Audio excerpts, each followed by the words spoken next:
ನಮಸ್ಕಾರ ರೀ. ಈ ವಿಡಿಯೋದಲ್ಲಿ ಬೆಳಗಿನ ಬ್ರೇಕ್ಫಾಸ್ಟ್ಗೆ ಇನ್ಸ್ಟಂಟಾಗಿ ಪಡ್ಡೂನ ಹೇಗೆ ಮಾಡ್ಕೋದಂತ ಹೇಳಿ ನೋಡೋಣ. ಒಂದೇ ಒಂದು ಕಪ್ಪು ಅಕ್ಕಿ ಹಿಟ್ಟಿದ್ರೆ ಸಾಕು, ನಾವು ಅದನ್ನು ನೆನೆಸಲಾರ್ದೇ ಹಾಗೇ ಪಡ್ಡೂನ ಮಾಡ್ಕೊಳ್ಬೋದು. ಕೇವಲ ಒಂದು 10-15 ನಿಮಿಷದಾಗ ಈ ಪಡ್ಡು ರೆಡಿ ಆಗ್ತದೆ. ತುಂಬ ಕಡಿಮೆ ಸಮಯದಲ್ಲಿ ಮನೆಯಲ್ಲಿರುವಂಥ ಇಂಗ್ರೀಡಿಯೆಂಟ್ಸನ್ನು ಹಾಕ್ಕೊಂಡು ಬೇಗನೆ ನಾವು ಈ ಪಡ್ಡೂನ ಮಾಡ್ಕೊಳ್ಬೋದು. ಈ ಪಡ್ಡನ್ನು ಮಾಡ್ಲಿಕ್ಕೆ ಅಕ್ಕಿ ನೆನೆಸಿಡೋದು ಬೇಡ, ಹಾಗೆ ಅದನ್ನು ರುಬ್ಬಿ ರಾತ್ರಿ ಇಡೀ ಇಟ್ಟು ಬೆಳಗ್ಗೆ ಮಾಡೋದನ್ನು ಸಹ ಬೇಡ. ಕೇವಲ ಒಂದು 15 ನಿಮಿಷದಾಗ ಈ ಬಿಸಿ ಬಿಸಿಯಾದ ಪಡ್ಡನ್ನು ರೆಡಿ ಮಾಡ್ಕೊಳ್ಬೋದು. ಹಾಗೆ ಇದ್ರ ಜೊತೆ ಒಂದು ತುಂಬ ಸಿಂಪಲ್ಲಾಗಿ ಮಾಡ್ಕೊಳ್ಳುವಂತಹ ಚಟ್ನಿನೂ ಸಹ ನೋಡೋಣ. ಇವೆರಡು ಹೇಗೆ ಮಾಡೋದಂತ ಹೇಳಿ ನೋಡೋಣ. ಅದಕ್ಕಿಂತ ಮುಂಚೆ ಇನ್ನೂ ಚಾನಲ್ಗೆ ಯಾರೆಲ್ಲ ಸಬ್ಸ್ಕ್ರೈಬ್ ಆಗಿಲ್ಲ ಚಾನಲ್ಗೆ ಸಬ್ಸ್ಕ್ರೈಬ್ ಆಗಿ. ನಾನಿಲ್ಲಿ ಒಂದು ಮಿಕ್ಸಿಂಗ್ ಬೌಲ್ಗೆ 1 ಬೌಲ್ನಷ್ಟು ಅಕ್ಕಿ ಹಿಟ್ಟನ್ನು ತೊಗೊಂಡಿದ್ದೀನಿ. ಮನೆಯಲ್ಲಿರೋ ಅಕ್ಕಿ ಹಿಟ್ಟನ್ನು ತೊಗೋಬೋದು, ಇಲ್ಲಾಂದರೆ ಅಂಗಡಿಯಿಂದ ತರ್ತೀವಲ್ಲ ಅದನ್ನು ಸಹ ಬಳಸ್ಬೋದು. ನಾನಿಲ್ಲಿ ಹಾಗೆ ಅದಕ್ಕೇ ಒಂದು ಅರ್ಧ ಕಪ್ನಷ್ಟು ರವೆ ತೊಗೊಂಡಿದ್ದೀನಿ. ಸಣ್ಣ ರವೆ ಬರುತ್ತಲ್ಲ ಅದನ್ನು ಹಾಕ್ಕೊಂಡಿದ್ದೀನಿ. ಇವಾಗ ಇದಕ್ಕೇ 1 ಕಪ್ನಷ್ಟು ಸಪ್ಪಾಗಿರುವ ಮೊಸರನ್ನು ತೊಗೊಂಡಿದ್ದೀನಿ. ಹುಳಿ ಮೊಸರು ಇದ್ದರೆ ಅದನ್ನು ಒಂದು ಅರ್ಧ ಕಪ್ನಷ್ಟು ಹಾಕ್ಕೊಳ್ಳಿ. ಇದು ಅಷ್ಟೊಂದು ಹುಳಿಯಾಗಿಲ್ಲ, ಅದಕ್ಕೋಸ್ಕರ ನಾನು 1 ಕಪ್ನಷ್ಟು ಮೊಸರನ್ನು ತೊಗೊಂಡಿದ್ದೀನಿ. ಇವಾಗ ಇದನ್ನು ಹಾಗೆ ಚೆನ್ನಾಗಿ ಕಲಿಸ್ಕೊಂಡು ನಂತರ ಸ್ವಲ್ಪ ನೀರು ಹಾಕ್ಕೊಂಡು ಇದನ್ನು ಕಲಿಸ್ಕೊಳ್ಳೋಣ. ಒಂದೂ ಗಂಟು ಇರಬಾರ್ದು, ಆ ಥರ ಚೆನ್ನಾಗಿ ಇದನ್ನು ಕಲಿಸ್ಬೇಕಾಗ್ತದೆ.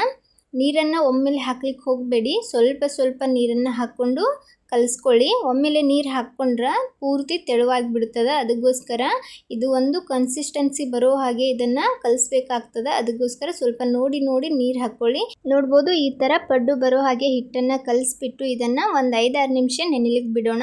ಅದು ನೆನೆಯೋವರೆಗೂ ಈ ಕಡೆ ಒಂದು ಪಾತ್ರೆಗೆ ಒಂದು ಸ್ವಲ್ಪ ಎಣ್ಣೆ ಹಾಗೆ ಒಂದು ಸ್ವಲ್ಪ ಕಡಲೆಬೇಳೆ ಉದ್ದಿನಬೇಳೆ ಹಾಕ್ಕೊಂಡಿದ್ದೀನಿ. ಅದು ಫ್ರೈ ಆದ ನಂತರ ಒಂದು ಅರ್ಧ ಚಮಚದಷ್ಟು ಸಾಸಿವೆ, ಒಂದು ಅರ್ಧ ಚಮಚದಷ್ಟು ಜೀರಿಗೆ ಹಾಕ್ಕೊಂಡಿದ್ದೀನಿ. ಹಾಗೆ ಒಂದು ಸ್ವಲ್ಪ ಹಸಿ ಕರಿಬೇವನ್ನು ಕಟ್ ಮಾಡಿ ಸೇರಿಸ್ಕೊಂಡಿದ್ದೀನಿ. ನಂತರ ಇದಕ್ಕೇ 1-2 ಹಸಿಮೆಣಸಿನ್ಕಾಯಿನ ಸಣ್ಣದಾಗಿ ಕಟ್ ಮಾಡಿ ಸೇರಿಸ್ಕೊಂಡಿದ್ದೀನಿ. ಇವಾಗ ಇದೆಲ್ಲ ಚೆನ್ನಾಗಿ ಫ್ರೈ ಮಾಡ್ಕೊಳ್ಳೋಣ. ಇದೆಲ್ಲ ಫ್ರೈ ಆದ ನಂತರ ಇದನ್ನು ಒಂದು ಸ್ವಲ್ಪ ಹೊತ್ತು ಪೂರ್ತಿ ಆರ್ಲಿಕ್ಕೆ ಬಿಡಬೇಕಾಗ್ತದೆ. ಇದು ಆರೋವರೆಗೂ ಈ ಕಡೆ ಹಿಟ್ಟು ನೋಡ್ಬೋದು ರೆಡಿಯಾಗಿದೆ. ಒಂದು 5-6 ನಿಮಿಷ ಇದನ್ನು ನೆನೆಸ್ಕೊಂಡಿದ್ದೀನಿ. ಟೈಮ್ ಇದ್ದರೆ ಒಂದು 10 ನಿಮಿಷ ಸಹ ಇದನ್ನು ನೆನೆಲಿಕ್ಕೆ ಬಿಡ್ಬೋದು. ನೋಡಿ ಹಿಟ್ಟು ಎಷ್ಟು ಚೆನ್ನಾಗಿ ರೆಡಿಯಾಗಿದೆ ಅಂಥೇಳಿ. ಚೆನ್ನಾಗಿ ಇದು ನೆನೆದಿದೆ. ಇವಾಗ ಇದಕ್ಕೇ 1 ಕ್ಯಾರೆಟನ್ನು ಈ ಥರ ಹೆಚ್ಚಿಕೊಂಡು ಹಾಕ್ಕೊಂಡಿದ್ದೀನಿ. ತುರಿದ್ಬಿಟ್ಟು 1 ಕ್ಯಾರೆಟ್ ಹಾಕ್ಕೊಂಡಿದ್ದೀನಿ. ಹಾಗೆಯೇ ಒಂದು ದೊಡ್ಡ ಸೈಜ್ ಈರುಳ್ಳಿನ ಕಟ್ ಮಾಡಿ ಸೇರಿಸ್ಕೊಂಡಿದ್ದೀನಿ. ಲಾಸ್ಟಲ್ಲಿ ಒಂದು ಸ್ವಲ್ಪ ಕೊತ್ತಂಬರಿನ ಈ ಥರ ಕಟ್ ಮಾಡಿ ಹಾಕ್ಕೊಂಡು ಇವಾಗ ಇದನ್ನು ಚೆನ್ನಾಗಿ ಮಿಕ್ಸ್ ಮಾಡ್ಕೊಳ್ಳೋಣ. ನಿಮಗೆ ಬೇಕಾದರೆ ಯಾವುದಾದ್ರೂ ತರಕಾರಿ ಇಷ್ಟ ಅಂದರೆ ಅದನ್ನು ಹಾಕ್ಕೊಳ್ಬೋದು. ಕ್ಯಾಪ್ಸಿಕಮ್, ಕಾರ್ನ್ ಬರುತ್ತಲ್ಲ ಅದು ಇಷ್ಟ ಅಂದರೆ ಅದನ್ನು ಸಹ ಹಾಕ್ಕೊಂಡು ಮಾಡ್ಕೊಳ್ಬೋದು. ತುಂಬ ಚೆನ್ನಾಗಿ ಬರುತ್ತೆ. ಯಾವುದು ಬೇಕಾದರೂ ಸಹ ಹಾಕ್ಕೊಂಡು ಮಾಡ್ಕೊಳ್ಳಿ. ಇದನ್ನು ಮಿಕ್ಸ್ ಮಾಡಿಕೊಂಡು ನಾವು ಮೊದಲಿಗೆ ಫ್ರೈ ಮಾಡಿ ಇಟ್ಕೊಂಡಿದ್ವಲ್ಲ ಕಡಲೆಬೇಳೆ, ಉದ್ದಿನಬೇಳೆ ಹಾಗೆ ಸಾಸಿವೆ, ಜೀರಿಗೆ ಅದೆಲ್ಲ ಹಾಕ್ಕೊಂಡು ಇದಕ್ಕೇ ರುಚಿಗೆ ತಕ್ಕಷ್ಟು ಉಪ್ಪನ್ನು ಹಾಕ್ಕೊಂಡು ಇವಾಗ ಇದನ್ನು ಚೆನ್ನಾಗಿ ಮಿಕ್ಸ್ ಮಾಡ್ಕೊಳ್ಳೋಣ. ತುಂಬ ಸಿಂಪಲ್ಲಾಗಿ ಮಾಡ್ಕೊಳ್ಬೋದು, ಜಟ್ಪಟಾಗಿ ರೆಡಿ ಆಗುತ್ತೆ. ರುಚಿನೂ ಕೂಡ ಅಷ್ಟೇ ಚೆನ್ನಾಗಿರುತ್ತೆ. ಇವಾಗ ಇದನ್ನು ಈ ಥರ ಚೆನ್ನಾಗಿ ಕಲಿಸ್ಕೊಂಡು ನಂತರ ಲಾಸ್ಟಲ್ಲಿ ಇದಕ್ಕೆ ನಾನು ಒಂದು ಸ್ವಲ್ಪ ಸೋಡಾನ ಹಾಕ್ತಾಯಿದ್ದೀನಿ. ಸೋಡಾ ಇಲ್ಲ ಅಂದರೆ ಈನೋ ಪೌಡ್ರ್ ಬರುತ್ತಲ್ಲ ಅದನ್ನು ಸಹ ಹಾಕ್ಕೊಂಡು ಮಾಡ್ಕೊಳ್ಬೋದು. ನಾನು ಒಂದು ಸ್ವಲ್ಪ ಸೋಡಾ ಹಾಕ್ಕೊಂಡು ಇದನ್ನು ಚೆನ್ನಾಗಿ ಮಿಕ್ಸ್ ಮಾಡ್ಕೊಂಡಿದ್ದೀನಿ. ಸೋಡಾ ಹಾಕಿಬಿಟ್ಟು ತುಂಬ ಹೊತ್ತು ಇದನ್ನು ಇಡಕ್ಕೆ ಹೋಗಬಾರ್ದು.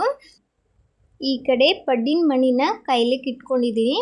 ಅದು ಕಾಯ್ದ ನಂತರ ಅದಕ್ಕೆ ಒಂದು ಸ್ವಲ್ಪ ಎಣ್ಣೆ ಹಾಕ್ತಾ ಇದ್ದೀನಿ. ನಾನಿಲ್ಲಿ ಸ್ವಲ್ಪ ಜಾಸ್ತಿನೇ ಎಣ್ಣೆ ಹಾಕ್ಕೊಂಡಿದ್ದೀನಿ. ಇದು ಐರನ್ ತವಾ ಆಗಿರೋದ್ರಿಂದ ಬೇಗ ಅಂಟ್ಕೊಳುತ್ತೆ. ಅದಕ್ಕೋಸ್ಕರ ಎಣ್ಣೆ ಹಾಕ್ಕೊಂಡು ಚೆನ್ನಾಗಿ ಕಾಯ್ದಿರೋ ಹಂಚಿಗೆ ರೆಡಿ ಮಾಡಿ ಇಟ್ಟಿರುವಂಥ ಬ್ಯಾಟರ್ನ ಹಾಕ್ತಾ ಇದ್ದೀನಿ.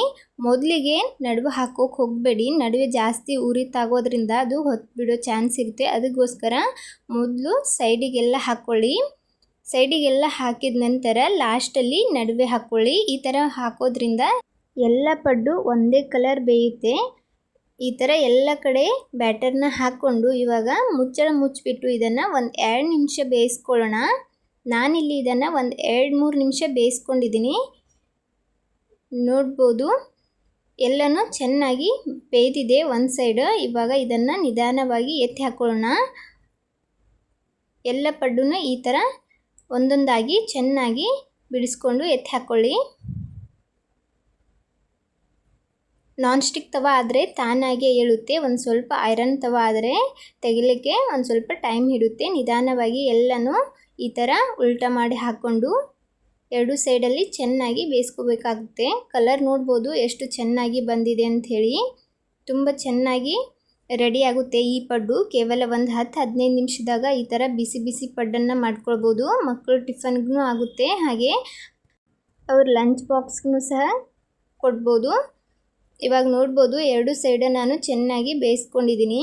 ಇದನ್ನು ಒಂದು ಪ್ಲೇಟಿಗೆ ತೆಗಿತಾ ಇದ್ದೀನಿ. ಎಲ್ಲ ಪಡ್ಡು ತುಂಬ ಚೆನ್ನಾಗಿ ಬಂದಿತ್ತು ನೋಡಿ. ನಾನಿಲ್ಲಿ ಒಂದು ಪ್ಲೇಟಲ್ಲಿ ಎಲ್ಲ ಪಡ್ಡನ್ನ ಹಾಕ್ಕೊಂಡಿದ್ದೀನಿ. ನೋಡಿ ಎಷ್ಟು ಚೆನ್ನಾಗಿ ಪಡ್ಡುಗಳು ಬಂದಿವೆ ಅಂಥೇಳಿ. ಕಲರ್ ಕೂಡ ತುಂಬ ಚೆನ್ನಾಗಿತ್ತು.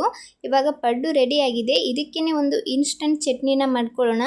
ನಾನಿಲ್ಲಿ ಒಂದು ಮಿಕ್ಸರ್ ಜಾರ್ಗೆ ಒಂದು ಸ್ವಲ್ಪ ಒಣ ಕೊಬ್ಬರಿನ ಕಟ್ ಮಾಡಿ ಹಾಕ್ಕೊಂಡಿದ್ದೀನಿ. ಹಾಗೆ ಒಂದು ಹಿಡಿಯಷ್ಟು ಪುಟಾಣಿನ ಹಾಕ್ತಾ ಇದ್ದೀನಿ. ಇದಕ್ಕೆ ನಾನು ಹಸಿ ಕೊಬ್ಬರಿ ಏನು ಬಳಸ್ತಾ ಇಲ್ಲ, ಒಣ ಕೊಬ್ಬರಿಯಿಂದನೇ ಮಾಡ್ಕೊತಾ ಇದ್ದೀನಿ. ಒಂದು ಸ್ವಲ್ಪ ಕೊತ್ತಂಬರಿ, ಒಂದು ಅರ್ಧ ಚಮಚದಷ್ಟು ಜೀರಿಗೆ, ಒಂದು ಹಸಿಮೆಣಸಿನ್ಕಾಯಿ, ಒಂದು 4 ಎಸಳು ಬೆಳ್ಳುಳ್ಳಿನ ಸೇರಿಸ್ಕೊಂಡಿದ್ದೀನಿ. ಲಾಸ್ಟಿಗೆ ರುಚಿಗೆ ತಕ್ಕಷ್ಟು ಉಪ್ಪು, ಒಂದು ಸ್ವಲ್ಪ ಶುಂಠಿ, ಹಾಗೆ ಒಂದು ಸ್ವಲ್ಪ ಮೊಸರನ್ನು ಹಾಕ್ತಾ ಇದ್ದೀನಿ. ಇದನ್ನು ಸ್ವಲ್ಪ ನೀರು ಹಾಕ್ಕೊಂಡು ಚೆನ್ನಾಗಿ ರುಬ್ಕೊಂಡು ತೊಗೊಳ್ಳೋಣ. ನೋಡ್ಬೋದು ಎಲ್ಲನೂ ರುಬ್ಕೊಂಡು ತೊಗೊಂಡಿದ್ದೀನಿ.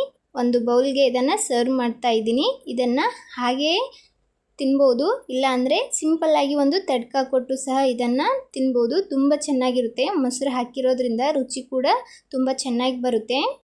ನಾನಿಲ್ಲಿ ಇದಕ್ಕೆ ಸಿಂಪಲ್ ತಡ್ಕ ಕೊಟ್ಟಿದ್ದೀನಿ. ಸ್ವಲ್ಪ ಸಾಸಿವೆ, ಜೀರಿಗೆ, ಕರಿಬೇವು, ಮೆಣಸಿನಕಾಯಿ ಹಾಕಿ ಸಿಂಪಲ್ ತಡ್ಕ ಕೊಟ್ಟಿದ್ದೀನಿ.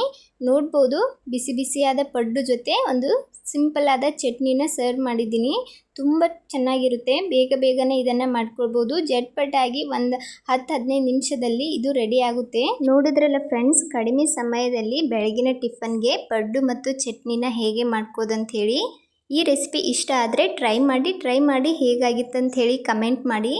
ವಿಡಿಯೋಗೆ ಒಂದು ಲೈಕ್ ಕೊಡೋದು ಮಾತ್ರ ಮರಿಬೇಡಿ. ಹಾಗೆ ಇದೇ ಥರದ ಇನ್ನಷ್ಟು ರೆಸಿಪಿಗೋಸ್ಕರ ರಮ್ಯಾ ಮನೆ ಅಡುಗೆ ಚಾನಲನ್ನು ಸಬ್ಸ್ಕ್ರೈಬ್ ಮಾಡ್ಕೊಳ್ಳಿ.